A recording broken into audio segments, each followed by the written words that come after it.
నువ్వు సక్సెస్ అవ్వాలి. అక్కడ ఏమంటాడు, దివారాత్రము దాన్ని ధ్యానించినట్లు నీ మార్గం వర్ధిల్ల చేసుకుని చక్కగా నిలబడతావు. దేవుడు ఆత్మ యెహెజ్కేలు మీదకి వచ్చినప్పుడు ఏమంటాడు, నువ్వు చక్కగా నిలబడాలి. నేను నీతో మాట్లాడాలంటే నువ్వు చక్కగా నిలబడాలి, తిన్నగా ఉండాలి, నీ లైఫ్ కరెక్ట్గా ఉండాలి. Otherwise I won't talk to you. ఈ వాక్యమును నువ్వు ధ్యానించాలి. సో లెటర్స్, ఈ ధర్మశాస్త్ర గ్రంథమును మీరు ప్రావీణ్యతను సంపాదించుకుంటే అప్పుడు మీరు బోధించగలరు, అప్పుడు మీరు చక్కగా వర్ధిల్లుతారు. There is an interlink between these three. ధర్మశాస్త్ర గ్రంథమును నువ్వు నేర్చుకోవటం, రెండోది బోధించటం, అప్పుడు నీవు వర్ధిల్లుతావు, నువ్వు చక్కగా నిలబడతావు. ఈ 4 నాయకులకి కావాలి.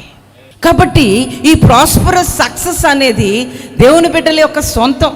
మధ్యకాలంలో కొంతమంది పాస్టర్స్ ఫ్యామిలీస్ని చూస్తుంటేనండి, వాళ్ళ బిడ్డలు ఎంత ఉన్నతమైన స్థానానికి వెళ్ళటాన్ని చూస్తారు. బిడ్డలు మన తరం కాదు, మన బిడ్డల తరానికి దేవుడు ఆశీర్వాదాలు. The legacy continuous, the blessings of legacy continues to your generations అని చెప్పాలి. ఈ ఆశీర్వాదాలు ఎక్కడికి పోవు, నువ్వు వర్ధిల్లుతావు. కాబట్టి God wants prosperity and success to ఆయన బిడ్డలు. కాబట్టి ఈ యొక్క ప్రాస్పారిటీ ఇది రావాలి అంటే మనలో ఒక ఒబీడియన్స్, నిబ్బరమైన బుద్ధి. జాషువా దేవుడు ఎన్నుకున్నాడు, దేవుడు మిమ్మల్ని ఎన్నుకున్నాడు. I'm so proud of you. అందుకే నా దగ్గరికి ఎప్పుడు ఎవరు పాస్టర్స్ వచ్చినా అండి, ఎవరు వచ్చినా సరే, ఇప్పుడు మన బ్రదర్స్ ఎక్కువ రావట్లేదులే కానీ ఎప్పుడు వచ్చినా, ఏ పని ఉన్నా పని అంతా ఆపి ఇప్పటికి ఎవరు వచ్చినా ఐ ఆనర్ దెమ్. ఎందుకో చెప్పనా, మీరు మోస్తున్న భారం చిన్నది కాదండి. ఒక్కోసారి ఆర్థికంగా పైకి ఎదగలేని పరిస్థితులు కూడా సంఘాల్లో ఉన్నాయి. And I'm so proud. ఇలా ఫెలోషిప్స్ ఉండి ఇలా పాస్టర్స్ని ఎంకరేజ్ చేయటం కూడా చాలా ఉన్నతమైన భాగ్యంగా నేనైతే ఫీల్ అవుతాను. దేవుడు మీకు ఈ ప్రాస్పారిటీని, ఈ సక్సెస్ని దేవుడు అనుగ్రహించునుగాక. మీ అందరూ కూడా దేవుని ఆత్మ కలిగిన వారు కాబట్టి God is giving you courage.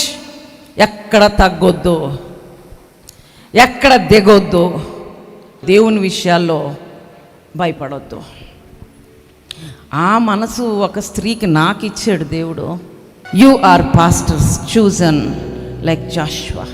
యెహోషువ వరే ఒక నాయకుడిగా మిమ్మల్ని దేవుడు ఎన్నుకున్నాడు. You are pastors anointed like Joshua. యెహోషువాని ఏ విధంగా అయితే దేవుడు ఆత్మతో అభిషేకించాడో ఆ ఆత్మ మీరు కూడా పొంది ఉన్నారు. You are pastors just like Joshua. నిబ్బరమైన బుద్ధి కలిగి ధైర్యంగా ముందుకు వెళ్ళగలిగినటువంటి ఆత్మని దేవుడు మీకు ఆ రోజున యెహోషువకి ఇచ్చాడు. ఈ రోజున ఇక్కడ కూర్చున్న మీ అందరికీ కూడా ఇస్తున్నాడు. You are pastors trained like Joshua. మీరు కూడా దేవుని యొక్క వాక్యం చేత తర్పీదు పొందిన వారై, ప్రేరణ పొందిన వారై, ధైర్యం పొందిన వారై, మీరందరూ కూడా ఆత్మచేత నింపబడిన వారు. మీరు సైనికులు, మీరు నాయకులు, మీరు యుద్ధ వీరులు, యుద్ధ పోరాటములు గెలిచేవారు. కాబట్టి విజయం మీకు సంప్రాప్తిస్తుంది. కాబట్టి డోంట్ హ్యావ్ లూజ్ స్పిరిట్.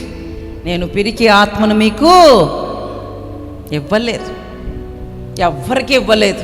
నువ్వు పిరికి ఆత్మను పొందుకుంటే అది మనం ఏం చేయాలి. కాబట్టి దేవుడు మీకు ఇచ్చినటువంటి బలమైన ఆత్మ, నిబ్బరమైన ఆత్మ మీరు ఆర్పుకోవద్దు.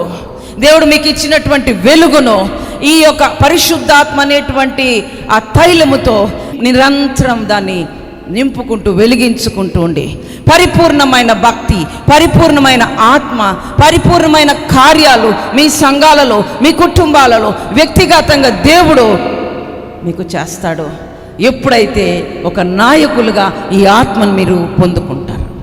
ఎదుటి వాళ్ళ వైపు చూడకండి. Don't look on to others. వాళ్ళ సేవ ఇలా ఉంది, వీళ్ళ సేవ ఇలా ఉంది. నీ సేవకు నువ్వు నాయకుడివి. నిన్ను దేవుడు అలా నడిపిస్తాడు, నడిపించుకుంటూ వెళ్ళు. నువ్వు ఏం చేయాలనుకుంటున్నావు దేవుని దగ్గర చెప్పుకో. దేవుని బిడ్డలారా, ఇట్టి ఆత్మ దేవుడు మనకిస్తు. నీ పనిలో, నా పనిలో నా దేవుడు నాకు తోడుగా ఉన్నాడు. నన్ను నడిపించేవాడు ఆయనే. నేను దేనికి భయపడను, ఎవరికి భయపడను. నాకున్నదల్లా దేవుని ఆత్మ నాలో ఉంది, నేను వెళ్తానంతే. దేవుడు చూసుకుంటాడు. దేవుడికి తెలీదా నీకు అన్నం కావాలని, దేవుడికి తెలీదా నీకు డబ్బులు కావాలని, దేవుడికి తెలీదా నీ సంఘం అభివృద్ధి చెందాలని, అన్నీ తెలుసు. కానీ పోరాటం మాత్రం నీ చేతిలో పెట్టాడు. Weapon is in your hands. దాన్ని ఎలా వాడుకోవాలో అనేది మనం చూసుకుంటే మనం ఎంతకైనా వెళ్ళొచ్చు. ఎదుటి వాళ్ళని చూడొద్దండి దేవుని బిడ్డలారా. మనకొద్దు ఈ డిజిటల్ టెక్నాలజీ, మనకొద్దు ట్రష్లు గిష్యులన్నీ సంఘాల్లో వద్దు.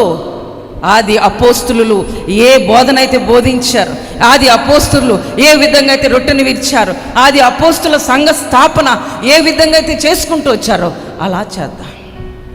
నేనైతే అలాగే చేస్తానండి. నా చర్చికి వచ్చి చూడండి, మీకు ఏమీ కనపడవు.